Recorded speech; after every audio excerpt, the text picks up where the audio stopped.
Welcome to the Explainer. Okay, today we are diving into a huge, and I mean huge, mistake that brands are making with connected TV.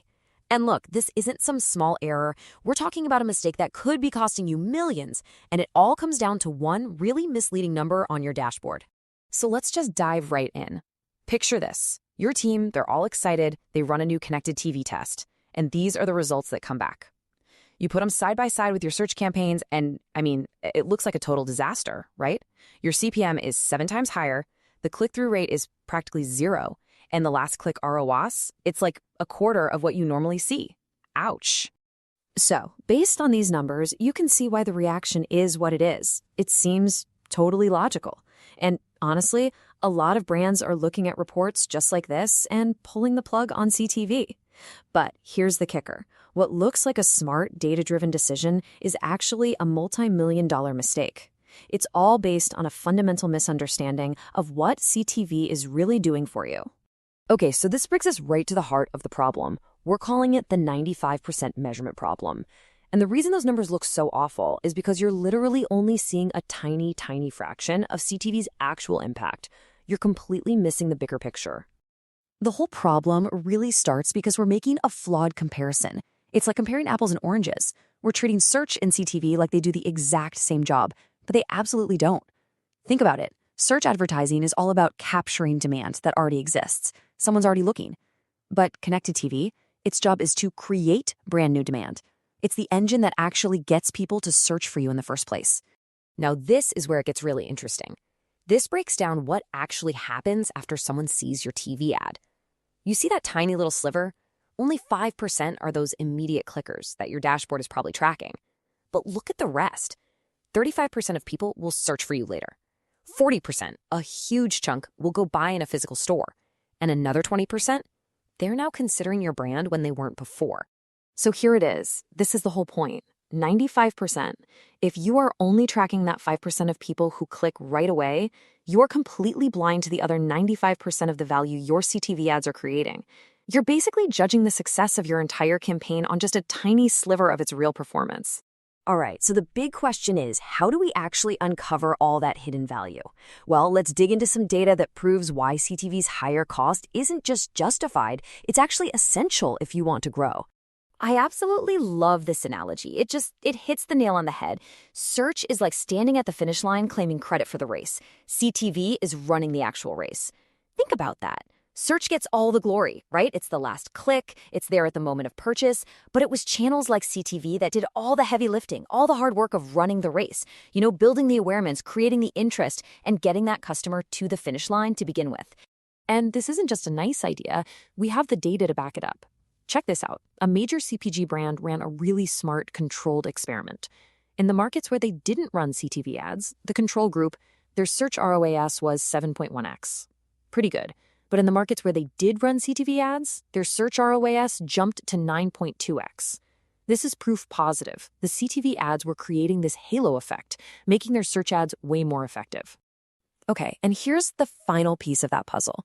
The direct last-click ROAS for that CTV campaign, what the dashboard showed, was 2.8x.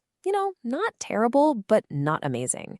But when they measured the true, total incremental ROAS, when they factored in that halo effect on search and everything else, it was a whopping 6.4x. It was literally more than twice as valuable as that first report would have had you believe. So, all of this points to one thing. We need a new playbook. If last-click ROAS is the wrong metric to judge CTV, then what's the right one? How do you start measuring what truly matters for growing your business? The solution is what we call the 3-layer measurement stack. It's pretty straightforward. First, you still track direct attribution, those immediate clicks. But, and this is key, you have to treat that as the absolute floor, not the ceiling. Second, and this really should be your North Star, is using incrementality testing to prove cause and effect. And third, you layer on brand lift surveys to see how you're moving the needle on things like awareness and consideration over the long term. Let's just double-click on that second layer because it's the most important one. Incrementality testing. Forget about who got the last click. This is about answering one simple, powerful question. Did my ads actually cause sales that would not have happened otherwise? That's it. That's the whole game. And here's another real-world example, just to show you this isn't a one-off. A beverage brand's last-click ROS looked okay, 3.1x. But when they ran a proper incrementality test, what did they find? The true incremental ROS was 5.8x. Think about that. Their CTV campaigns were driving 87% more value than their dashboard was giving them credit for. Okay, so this brings us to a really critical moment, a fork in the road. And honestly, based on everything we've just talked about, every single brand using CTV today is standing right at this fork. The path you choose right now is going to define your growth for the next few years. So let's look at path A. This is the easy path. This is the status quo. You keep measuring CTV with those flawed last-click metrics. You optimize your dashboards so they show a nice, high ROS. Everyone feels good. But fast forward 12 months, and while your reports look amazing, your total business revenue is flat. Or worse, it's declining. Why? Because you've become this incredibly efficient machine at harvesting demand that's already there, but you've completely turned off the engine that creates new demand. Now, path B, this is the smarter path. It's a little harder, but it's where the growth is. You embrace incrementality. You accept that, your individual channel dashboards might look a little worse because you're not just giving all the credit to the last click, but what's the actual result?